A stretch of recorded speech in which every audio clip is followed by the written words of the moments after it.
Hi, this is an AP Chemistry video. I'm going to be covering sections 7.1 and 2 out of our Zumdahl textbook. This entire chapter is going to be about atomic structure and then periodicity towards the end. The atom, the dilemma kind of the atom as the atomic theory was kind of progressing, Thomson was able to use the cathode rays to discover the electron. We knew from Rutherford that there was a positive nucleus, but we couldn't really talk about why the electrons, which are negative, wouldn't be losing energy and accelerating into the nucleus because of their attraction and also because they're particles moving in a curved path. So there really wasn't a way to explain that until we started to talk about the quantum mechanical or the dual nature of light and electrons. So before we get to that, let's talk about electromagnetic radiation. So these are all waves that we think of them as waves sometimes, but they do have that dual nature where we can also talk about them as being made up of particles called photons, and those photons can carry a discrete amount of energy called a quantum.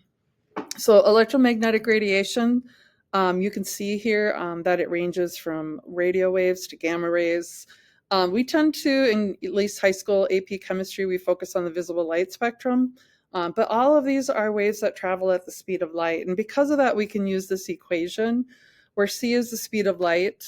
This is lambda, the Greek letter lambda, which means wavelength, and then the frequency, which is nu, which is also a Greek letter, and frequency is going to be in inverse seconds. The speed of light is 3.00 10 to the 8th meters per second. This is the value on your equation sheet, so you can certainly use that one.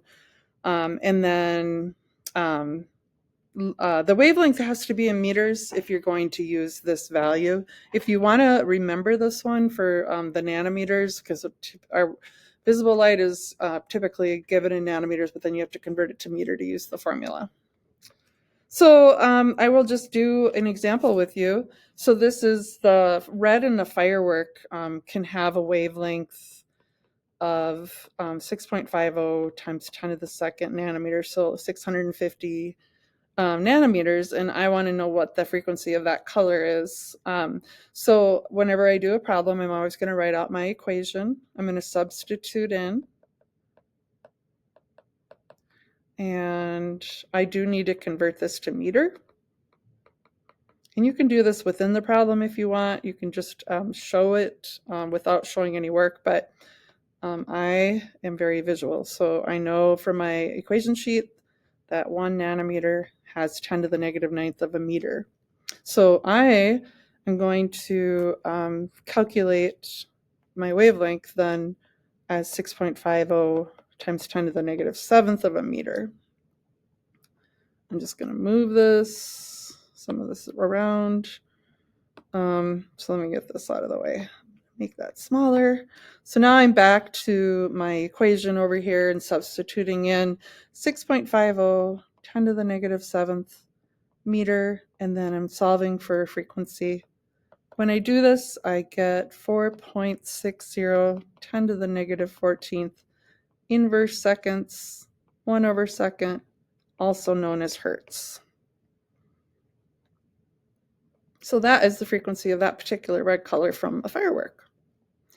Now we're going to switch to 7.2. This is the, this section is where we start to talk about the classical physics versus quantum physics. In more traditional physics, classical physics, you can predict everything. You know that particles have a set mass and they have a set position, and we can identify those using equations like projectile motion, force equals mass times acceleration. And then we also know that waves are without mass and they're really delocalized. But what happened in the end of the 19th, early 20th century is that we had to rethink all of this. And one of the first experiments or phenomenon that was, we were unable to explain this using classical physics was black body radiation, which is, when something is heated, it will emit radiation. It'll also absorb it. And Max Planck found that the radiation that was emitted or absorbed, it wasn't every possible amount. It was only certain values of this energy. So he postulated that the energy had to be gained or lost in whole number multiples of h nu. So energy that was absorbed or released was equal to Planck's constant times the frequency of the radiation. So this is, now looking at energy being quantized or restricted. Like climbing a ladder, you would be restricted to a certain step. You can't have every possibility like you would if it was not quantized, if it was continuous. A quantum is that piece of energy equal to h nu. So we can calculate that amount of energy, and it's always going to be in some value. It's really equal to some value, possibly times h times nu. So some whole number increment of h nu. So the other phenomenon that we were unable to explain using classical physics was the photoelectric effect. This is when you shine light on a metal, if the light has the correct frequency and therefore enough energy, then the electrons in the metal actually get emitted. So this is just showing you, like, red light for sure has a low frequency, low energy, and it would not necessarily be able to have enough energy to emit the electrons, whereas there is a threshold frequency, and it does, where then those electrons can be emitted. And this could not be explained by using classical physics. You would have believed then that any type of light, if you could make it intense enough, that you would be able to get these electrons to dislodge, but really it did not happen. There was a threshold of a certain frequency, which corresponded to a certain amount of energy that would allow the electrons to be emitted. So this minimal amount of energy, we can look again at Planck's equation, that the minimal amount or threshold energy is going to equal Planck's constant times that minimum threshold frequency of electromagnetic radiation. So Einstein proposed that electromagnetic radiation is itself quantized, which means that the radiation, we have to think of it now in a dual state where it is a wave, and sometimes we like to use that description depending on what we're trying to explain or understand, and then it's also made up of particles that we call photons, and the photons can carry a specific amount of energy equal to h nu again. So Planck's constant, 6.626 10 to the negative 34th joules second, times frequency, which is inverse seconds. You can substitute in the speed of light over wavelength. Sometimes you'll be given a problem where they give you the wavelength of the color, not the frequency. You can do a separate calculation, or you could sub into this equation. So let me do an example with you. So this is an example of very similar to one on your WebAssign. Here we have a distance of that 3 wavelengths have traveled. So really we can think of this as 1, 2, 3. So we can then figure out the wavelength of one of those 3 waves by taking that total distance and dividing by 3. That gives me, this is the wavelength, 6 times 10 to the negative 4th meters for one of these waves. And this is representing some form of electromagnetic radiation traveling at the speed of light. This is not visible light. This is much larger. So this is somewhere on the other end towards the infrared. So calculating frequency, we can do that using the equation speed of light equals wavelength times frequency, and sub in.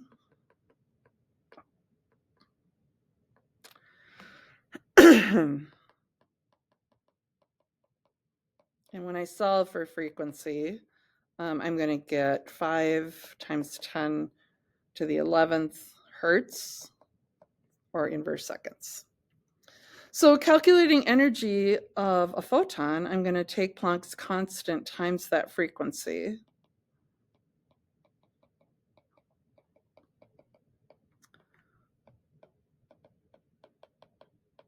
I'm going to write my frequency as 1/second, and then you can see the seconds cancel and we end up with joule.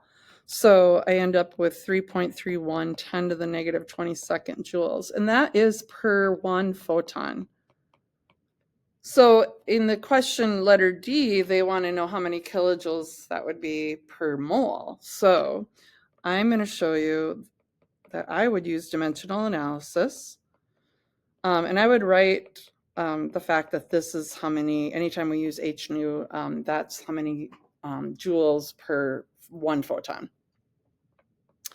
So I'm going to change that to mole, and I want mole in the denominator, and I know that there's Avogadro's number, 6.022 10 to the 23rd of anything in a mole, so that could be photons in 1 mole of photons. So that cancels my photons, and I have the mole in the denominator, and now I want to tackle the joule. I'm going to get rid of or cancel my joules and convert to kilojoule. And then you can see that I would end up with kilojoule per mole. So this would, for this problem, give me an answer of 0.199 kilojoule per mole. Just so you know, on the WebAssign, you're rounding possibly if you're doing it step by step like this for sig figs, but when you get down to the final question here, I would recommend using your unrounded numbers. So here's another question about fireworks. So this time it's a blue firework. It comes from the copper +1 ion, and it has a wavelength of 450 nanometers. So this time we want to know the energy of a single blue photon, and then we're also going to, again, figure out the kilojoules per mole of photons. So I am going to want to convert that nanometer into meter, but this time I am going to use substitute in the speed of light over wavelength, because I don't really need the frequency for this problem. They never asked me for that. So I'm going to use Planck's constant, speed of light. I do use this value, not the one on your sheet, but you can certainly use either. And then my wavelength is 450 nanometers. And I know that 1 nanometer has 10 to the negative 9th of a meter is equal to that. So when I do this, I get 4.40. I don't know. I should have more sig figs, at least 3. And again, that's joules. And that's joules per 1 blue photon. But I want to know again how many kilojoules per mole of photons. So I'm going to start again with that number. And again, I would use the unrounded number per photon. This time I'm going to take care of my joules first. And then I'm going to use Avogadro's number.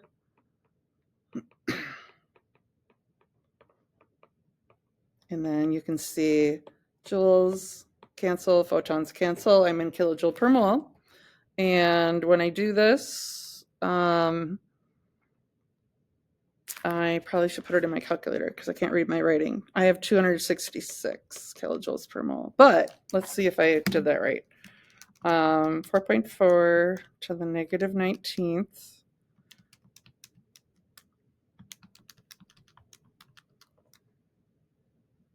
Oh, I actually get 265. So it was probably that unrounded number is what gave me the 266, which is a good idea to do, especially with the WebAssigns.